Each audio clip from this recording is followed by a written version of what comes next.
All right, so I do apologize for Monday. I'm still not 100%. I really was sick. Didn't want longer spring break, although hopefully y'all enjoyed one more day without history class. There is a bonus opportunity coming up next week on Tuesday, the 31st at 2:30. There will be a performance of Arabic drumming or Arabic drummers who will be, it'll be a musical thing.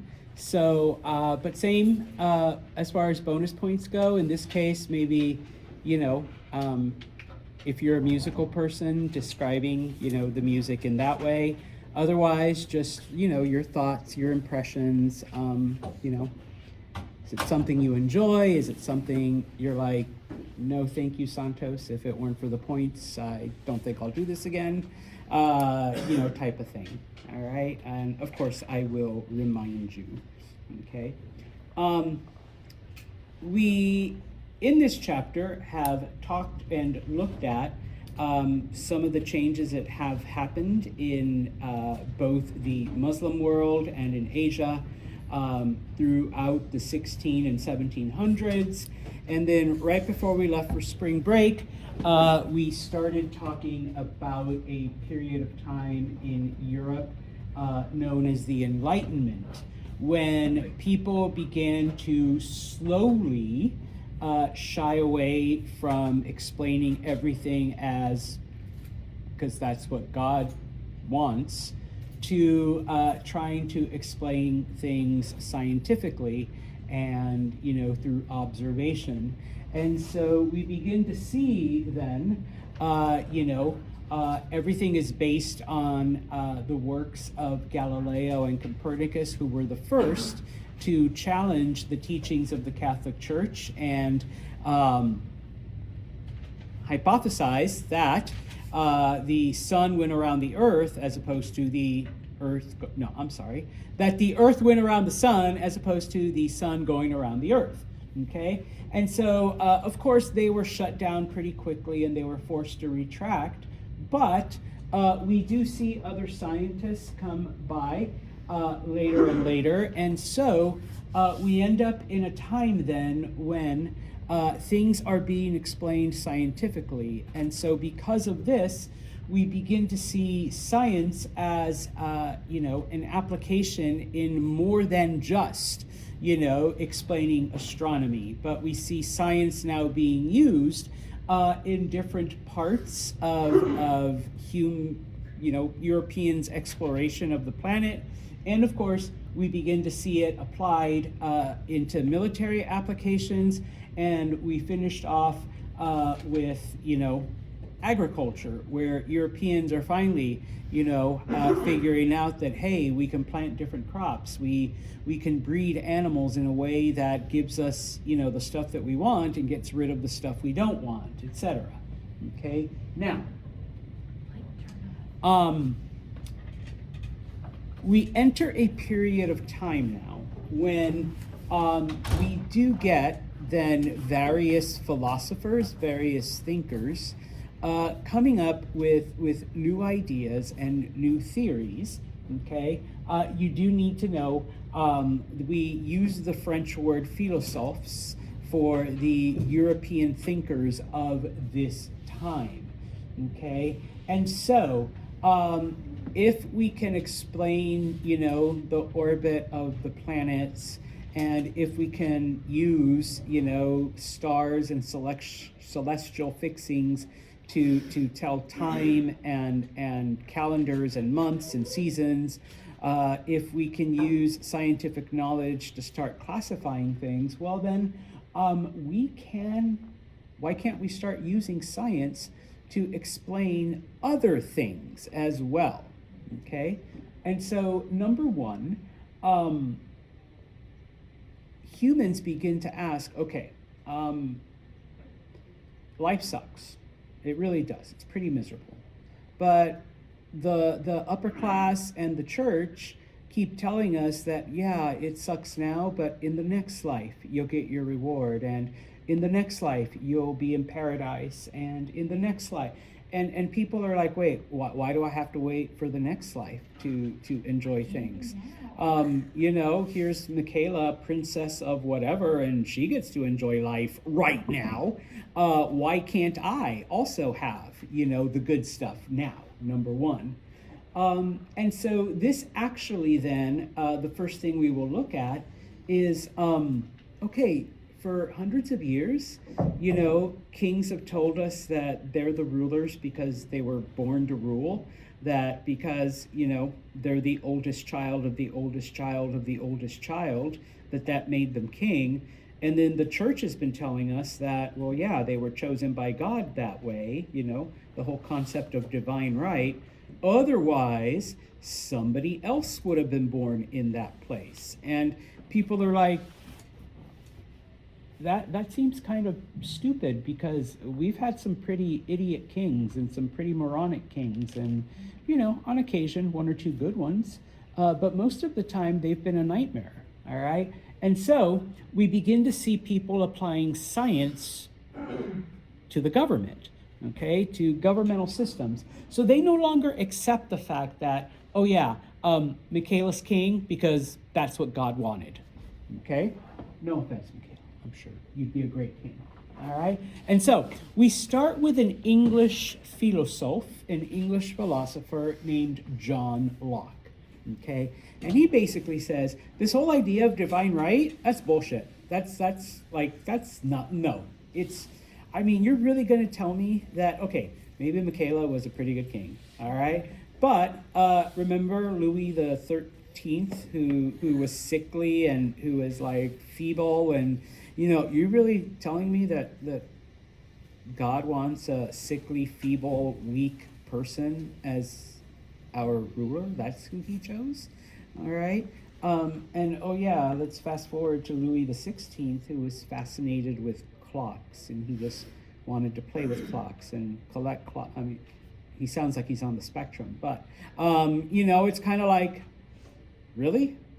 You're telling me that's the best normal. that's the best God can do, right? And so he's like, no. Okay, let's think about this rationally. Okay, let's apply science to this. And so the theory that John Locke comes up with, the theory of government, is that number one, there is an unspoken contract between the government and the people that are being governed. Okay, it's not laid out, it's not written out, but there's an understanding. Okay, now what is this understanding? I didn't write it up there because that's how I make my big bucks, by teaching it. Okay, what is that understanding? Okay, you as the people will follow me. Okay, you'll do what I say. You'll pay your taxes and you'll follow the laws and you'll be good citizens and all of that stuff. Okay, what is my job as your leader? And some of this may sound familiar. He says the government promises us a few things. Number one, the government should give us life. They should protect our life. Okay, natural disaster, the government should be there. Okay, we get attacked by another country, the government should send the army to defend us. Okay, the government shouldn't come around and start killing us just for the heck of it. Life. Okay. Number two, liberty. The government should give us certain freedoms, okay, and protect those freedoms. Okay, we should be free to do, things and to make a living and to enjoy, what we have, and it's the government's job to protect that. Okay. And number three, can anyone guess what number three is? No. Property. I'll get to that in a minute, though. All right, life, liberty, and property. Okay, the government should, guarantee us each a place where we can do our thing. All right, Want to be a carpenter? You should have a place where you can do your carpentry. Want to be a farmer? You should have a place where you can grow your food and do all of this, okay? It is the government's job to not only provide that, but to guarantee that we have it and protect us and allow us to do those things. In return, we give the government our loyalty. We give the government our taxes. We give the government our, whatever, okay? Now, if a government fails to do that, okay? If a government, becomes tyrannical, if the government starts killing us, starts taking away our rights, then the final right is the right of revolution, the right to put a government in place that we approve of, okay? This whole idea of consent of the governed, okay? And of course, the idea behind all of this is that men are created equal, all right? Just because Michaela was born the first son of the first son of the first son of the first son does not make Michaela better than the rest of us, okay? We're equal.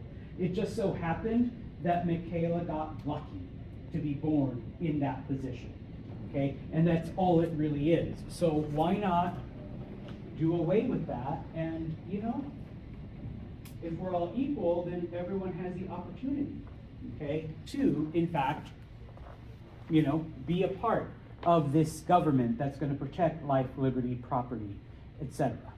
Okay? Now, like I said, if it sounds familiar, it's because about 75 years later, some dude in Virginia named Thomas Jefferson read the writings of John Locke and said, this guy makes sense. And that's okay? what we're gonna put. And that is how we're going to base our stuff. And oh, by the way, like any good plagiarizer, you can't plagiarize word for word. You got to change up one or two things so it sounds cool. All right, I know, I'm teaching you how to cheat. So he's like, okay, we can't say life, liberty, and property. Let's go with pursuit of happiness. Okay, no, the reason why they did that, the founding fathers were in fact elitist, okay, and they were like, we're better than the rest of you. And they thought that if they put property in their declaration, that poor people would want what? Their stuff. Yes, no, I can't give up my 10,000 acres just because, Phoebe here read that little line and says, what does Sancho's need 10,000 acres? Give me like 10 of his. No, those are mine. Those are mine. Okay? But pursuit of happiness, yeah, you do what makes you happy. Like, that's better, but go do it over there. All right? But yes, all right? And so, that's why they changed it, because they were afraid that people would then demand a piece. Their equal share. Their equal share, basically. Okay, I mean, how dare they? Okay? Now, for those of you that are education majors, one of the things that I learned about John Locke, because his theories go beyond just this, but they can be applied to other things, is that at the time, people thought that you were born into a position and that was it, whereas John Locke had a theory called tabula rasa, which means blank slate, that's why he said all men are equal. Yes. When we're born, all of us are just like A blank slate. a blank slate. Waiting to be And then filled. when things get put in, then we become who we are. And Yes. so Michaela being born to a royal family, obviously like king stuff gets put in there. And so, yeah, that's why we say, oh yeah, Michaela was born to be a king. And then Mackenzie's born to a family of carpenters. So the only thing that gets put in there is carpentry and measurements and cutting. And so that's why, it's like, no. We're all blank slates, okay? And so if we take Mackenzie and put her in the royal family, then royalty stuff is going to go in there. But if we take Michaela and put her with the carpenter family, then so see, we're all equal. It just depends on what gets put in that makes us different. So if everyone has the same chance, okay. Now, of course, we know that babies aren't born blank slates, and that theory of education has been dispelled. But it's kind of like yeah. Anyways, okay. A French philosophe Jean-Jacques Rousseau, okay, basically said that people, when you're born, you are good. Everybody's good, okay? Humans are basically good, but it is society that once you, live your life and, start experiencing things, that's what corrupts you. That's what makes you evil. That's what makes you steal and cheat and, if that's who you become, okay? Now, the reason for this, though, is because, yes, there are inequalities, okay? And similar to John Locke, that if everybody has an equal opportunity, okay, you won't see like crime and theft and all of this other stuff because those inequalities won't exist, okay? Phoebe had just as much an opportunity to do whatever as Mackenzie. And so each one of them chooses the path that they want to take. And so there's no reason for, sorry, Mac, Mackenzie to become a thief and a murderer because, she chose to become this one thing and Phoebe chose to become this other thing and they're following, their passion, their dream, the thing that they're interested in, okay? When you get criminals and assassins and, all of this other stuff is when you're forced to live a life that you never wanted because of some weird social rule that you have to follow, okay? And so,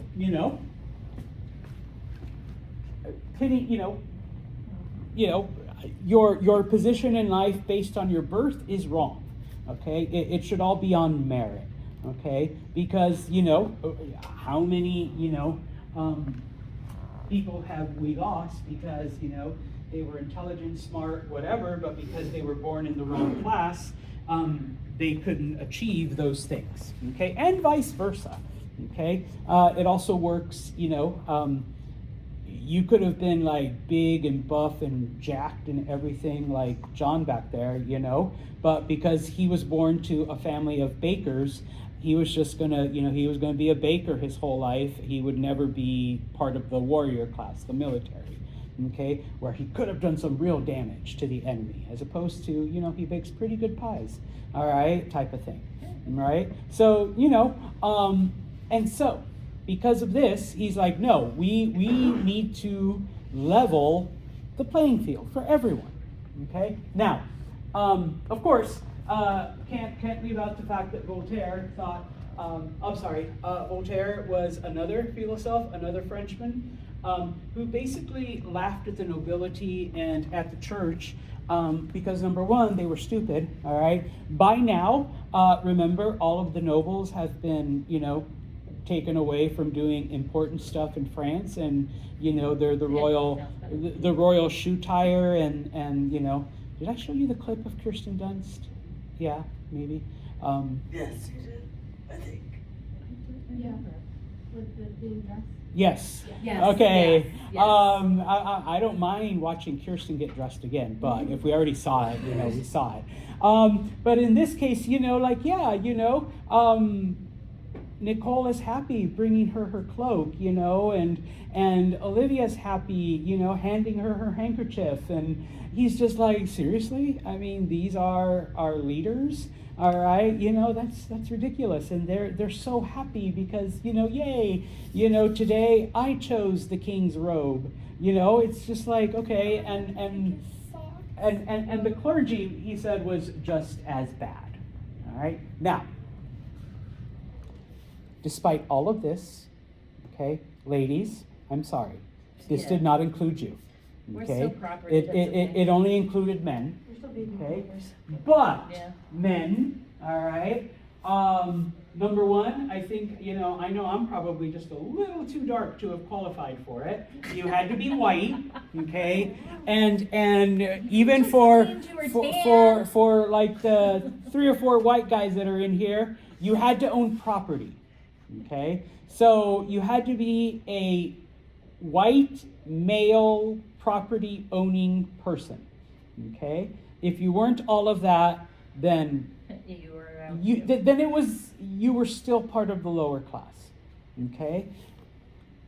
The important part is that we are in fact starting to question. Okay, all right, so maybe we're not at, true equality yet. All right, but you do have, oftentimes when people make I was like, okay, but you got to take the first step. All right, and then from there, you can open it up to property owning white men, and then non-white men, and then maybe the women. Boom, boom, boom, boom. It does take a couple hundred years. Okay, but this is the first step. All right, now. The Enlightenment, unfortunately, was not equal, okay? We see it having a huge impact in Britain, France, and in the Netherlands, okay? Where, these ideas begin to spread and people begin to take a hold of them, and people begin to quite literally say, hey, why aren't we doing this, okay? In other places, like Spain and Poland, but especially in Russia, okay, it takes much, much longer. All right, and in places like Russia, the Russians still have feudalism. I mean, they'll have feudalism for another 100 years at least. Okay, so the ideas moved a lot slower in those places. Okay, but one thing that we see, because obviously. One of the things that does help this, okay, is the fact that the printing press has now been, it's been about 200 years since, Gutenberg has done his improvements. And so in those 200 years, you better believe that, those improvements have been even more improved upon. And so we do begin to see then the spread of these ideas via the printed word. It's no longer just word of mouth. It's no longer just a few people with access to the literature, okay? And so, as people begin to be educated more and more, the printed word becomes important. And it becomes a medium by which you don't have to attend a lecture by John Locke. You can receive, the written transcript of it and read it and be like, hey, Grace, have you read the latest, pamphlet that came out of, John Locke's conference?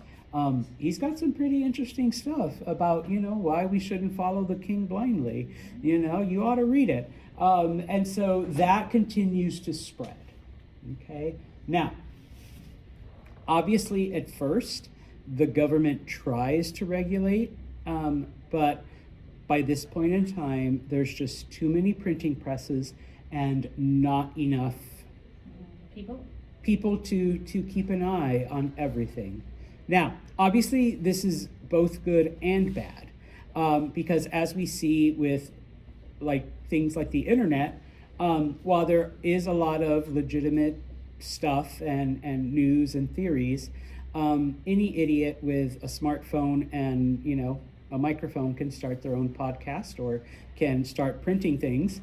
And so you begin to get, now in this day and age, you begin to get people writing different kinds of essays.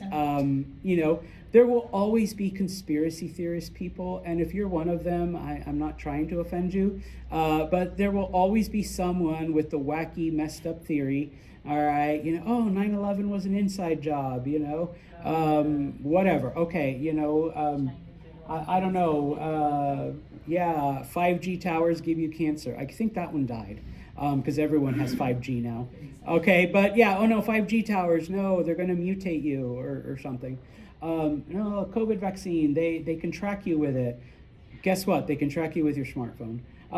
You don't need to get a shot, type of thing. All right.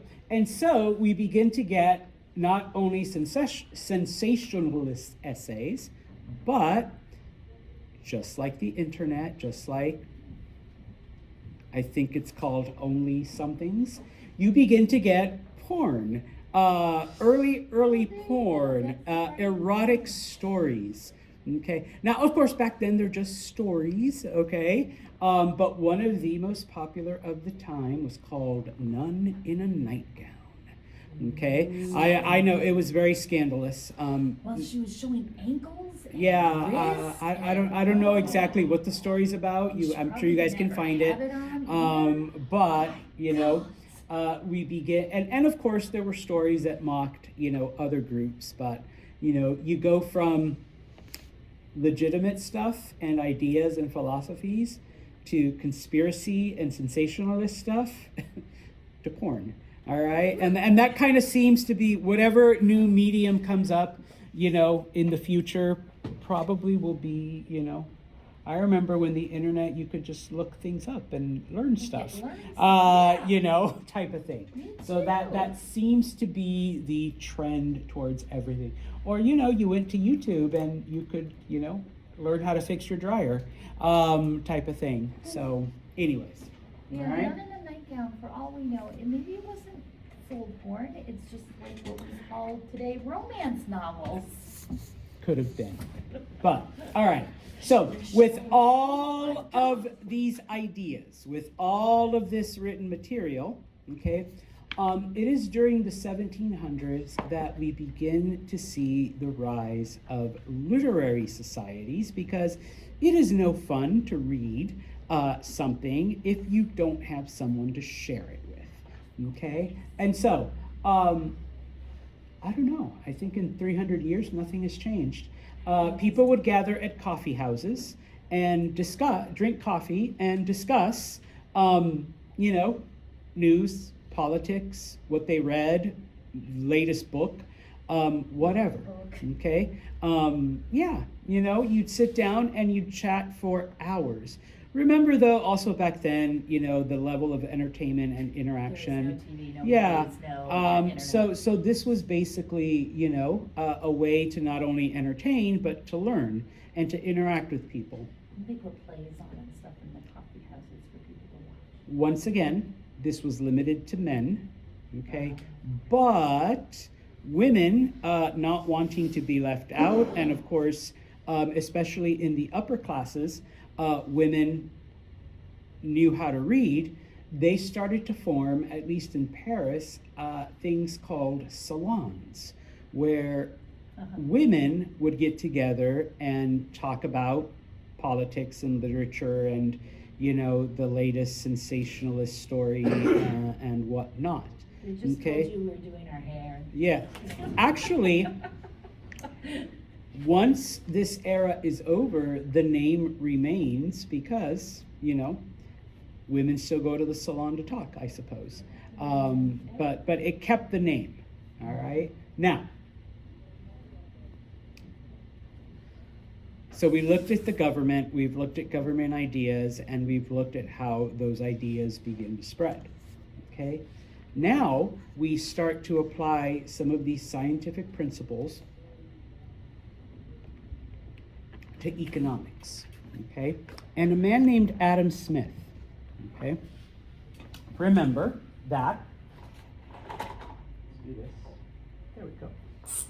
The prevailing theory right now is mercantilism, which tells us that wealth is limited like a pie, and of course, the bigger your slice is, means everybody else's is smaller, okay? And your purpose as a country is to get as much of that pie. Wealth is power, power is wealth, okay? Adam Smith, on the other hand, said, you know what, that's not right, okay? And he writes an essay called The Wealth of Nations. This eventually becomes the basis for the economic system that we call today capitalism. The irony is that he didn't call it that, people didn't call it that, it was Karl Marx who called it capitalism, okay? That makes sense. Yeah. But basically what Adam Smith says is that, number one, wealth is unlimited. There is no limit to how much money you can want. All right. Number two,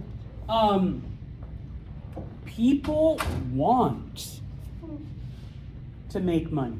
People want to buy and sell and trade and barter and all of that, okay? But if you put a limitation on Phoebe here, saying that everything that you're buying, selling, trading, etc., is for the good of England, okay? Because we want England to be the most powerful country on the planet. But then you tell Michaela, you know, yeah, buy, sell, trade, barter, whatever, but for the glory of France, okay? Then what do they get out of it? Nothing, okay? England becomes great, France becomes great, okay? But what's the incentive for them other than national pride, okay? No.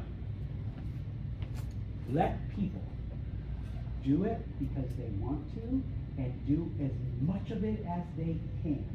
Let them become as rich as possible, and that will not only make their country better, but it will make all of us better, okay? Competition is what brings us more wealth, okay? Allow them, not because, oh yeah, glory of England, yay, yay France. No, I'm getting rich, all right? And Michaela says, no, I'm getting rich, all right? And Phoebe says, I am gonna get rich, okay? And by us competing against each other, okay, not only do we improve, our countries improve, but y'all's lives improve as well. Why is that? Okay, well,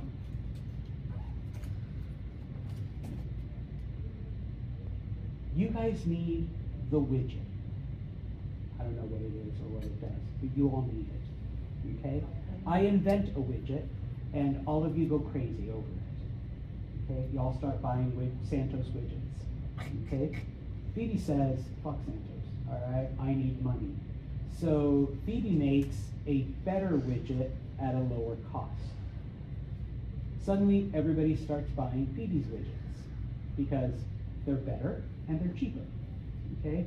Now, I'm still making a little bit of money, but I'm not making as much as before, okay? And so Michaela says, well, fuck both of them, all right? I need to make an even better widget than them two, and at a better price also.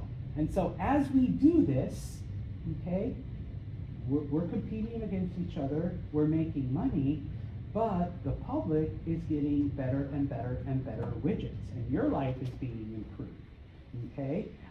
Because, you know, one day Mackenzie would tell her grandkids, well, back in my day, widgets, like you had to carry a big-ass widget home, and now it fits in your pocket, all right?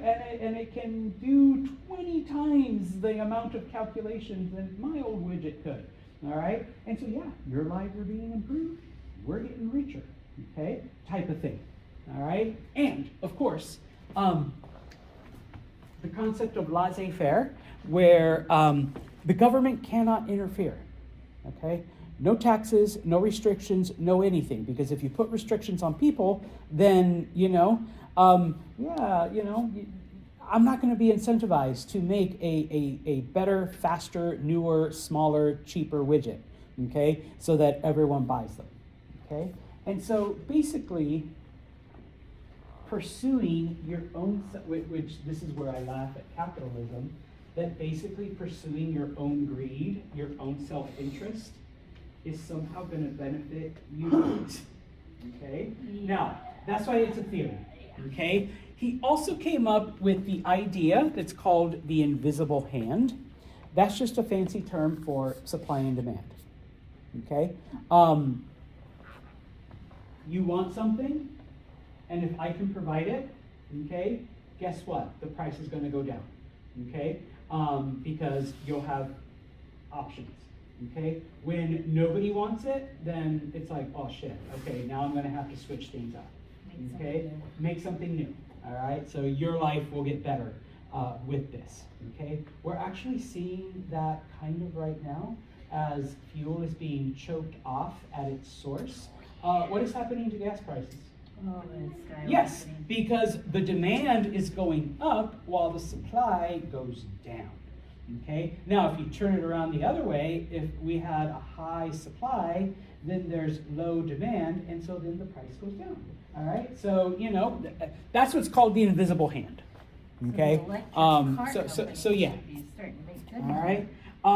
Now, what begins to happen then is that people begin to apply the principles of the Enlightenment beyond government, beyond philosophy, and now, okay,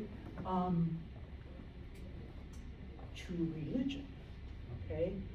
Now that we have dispelled the idea that God has chosen our ruler, no. Our ruler is there because we allow it, consent of the governed. Okay? Well then, what other thing? And we know that it's not sunny today because God wanted it. And we know it's not getting warmer because God wanted it. All right? We know it's sunny because there's a high pressure system over central New York. And so, the sun will be out today, and over the next couple days, there's actually going to be a warming trend.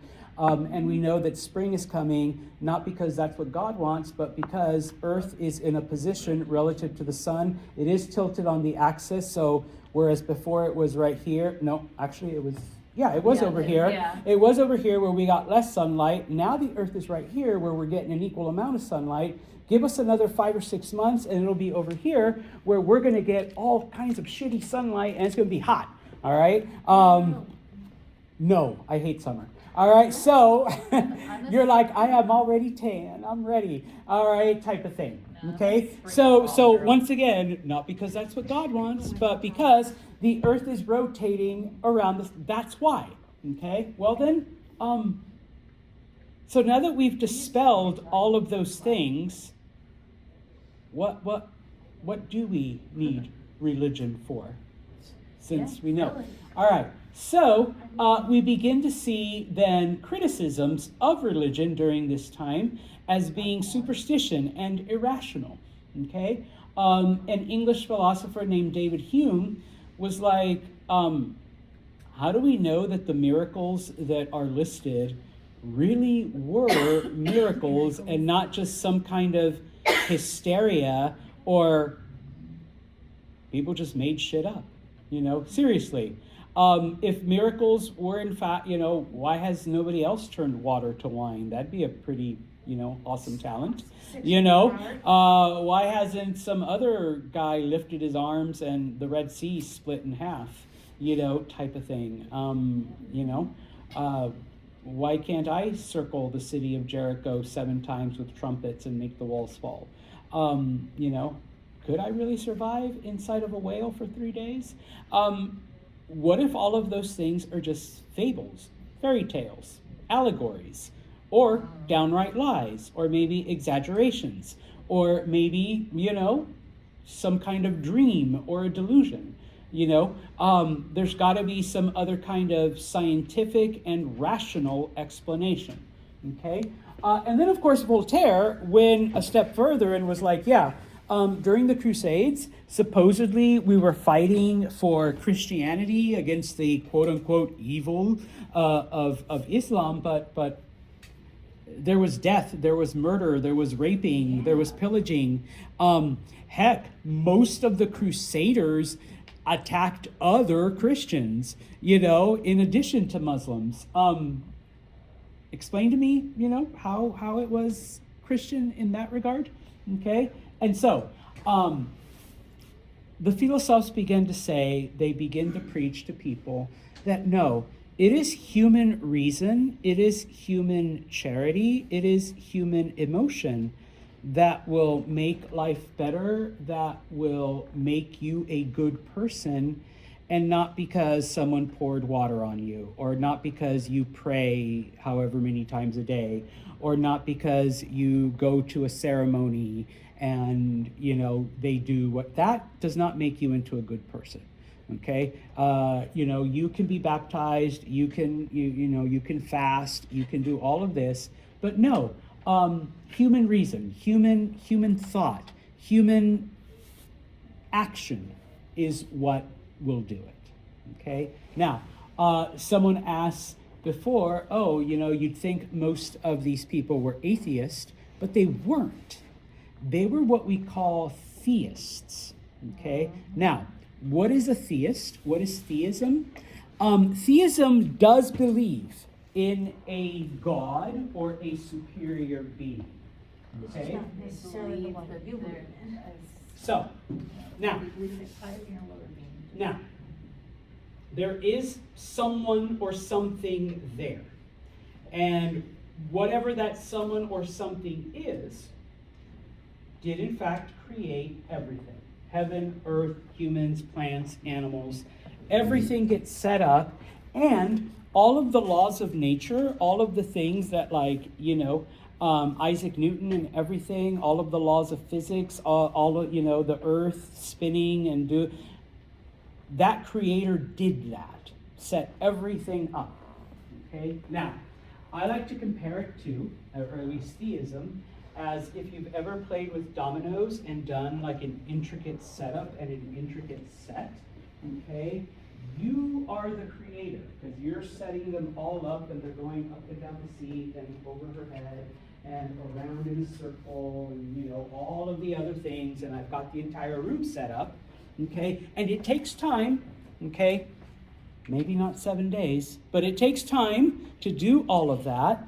And then once everything is set up, God, the great turtle, the mighty spirit, Allah, Jehovah, Yahweh, whatever you call him, her, it, okay? What happens when you push the first domino over? The whole. Let's start. And now, God is just sitting back and watching everything unfold that he, she, it, whatever, created. That's what a theist believes. So, if you want to end hunger, dear God, please let all the hungry people have food. Amen. That ain't going to do shit. Okay? Make food. Because, yes, human reason, human action will. Okay? Oh God, please eliminate all evil people and protect our troops. Well, that isn't going to do shit either. Okay? You need to go out and, run for office or influence people or become part of the government. Try to bring some good into society. Volunteer your time. It's human action and human reason. Because whatever that God is that you believe in is just sitting back and watching things happen. Will not interfere. Okay? That is theism. Okay? You still believe in a higher power, but all of the things that your organized religions may tell you to do, that ain't doing shit. You need to go out and make the changes. Did atheism spawn off of that, or did it come from somewhere No, else? that's just like, you can't prove that there is a higher power controlling shit. Okay? Or So it not. just kind of became Okay? something. And so, when people say, we're a Christian, no, we're not. Okay? When people say, well, no, they weren't atheist either. Okay? They were theists. Okay? They believed there was a higher power, but they believed it was their duty to carry out all of the things, that higher power was just watching. Okay? Which is why I will end it with this. If you read the Declaration of Independence, it starts off by saying, we believe that all men are endowed by their creator. It doesn't say God, it doesn't say Jehovah, it doesn't say Allah, it doesn't say anything like that. But if Michaela believes that her creator was the great pumpkin, then there we go. Okay? And if you don't know where it's from Charlie Brown. Okay? If Mackenzie believes that her creator was the magic turtle, that's an Indian myth, then yes. Okay? If Nicole here believes in the Judeo-Christian version, white guy, long beard, big robes, okay? Kind of like Santa Claus, just a different outfit. Then yes, that's who it is, okay? But each one of those has done all of this, and now they're just sitting back watching, seeing what you're going to do about it, okay? So yeah, All right? And in this case, the founding fathers were like, okay, now that we've applied our human reason, okay,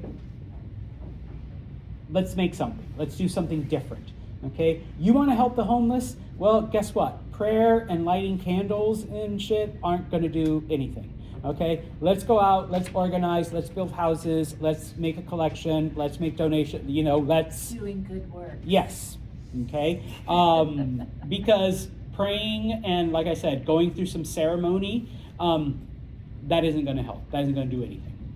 All right? So, theism, not atheism, and no offense, not Christian, not Jewish, not Muslim, not, higher power, but that higher power is just watching now. Okay? So, I suppose, not yet. I will end with this one. Okay? They did preach religious tolerance because that is one of the fundamentals of theism. Okay? But the problem is that not everyone believed all aspects. Okay? And so we do have a lot of people. Okay? Number one. Yes, the Puritans came for religious freedom. But once they established themselves, guess what? If you're not one of us, okay, we will burn you, we will kick you out, we will do whatever. Religious freedom, as long as you believe what I believe. Okay? And then the next group comes up, and they're like, yeah, religious freedom, as long as you do what we do, then you can do that. Okay? It's a start, but it's still, kind of intolerant. Okay? The other thing that begins to happen, though, is that, and we see this even today, when many of these philosophers, many of these people, in an attempt to explain other people's beliefs, especially the beliefs of non-Christians, okay, messed it up, all right, and perpetuated many myths and perpetuated lies, and so it led to more of a misunderstanding than actual help, okay? Because I can still remember, I'm old, all right, but I went to elementary and middle school. Elementary school was in the 70s, middle school and high school was in the 80s for me.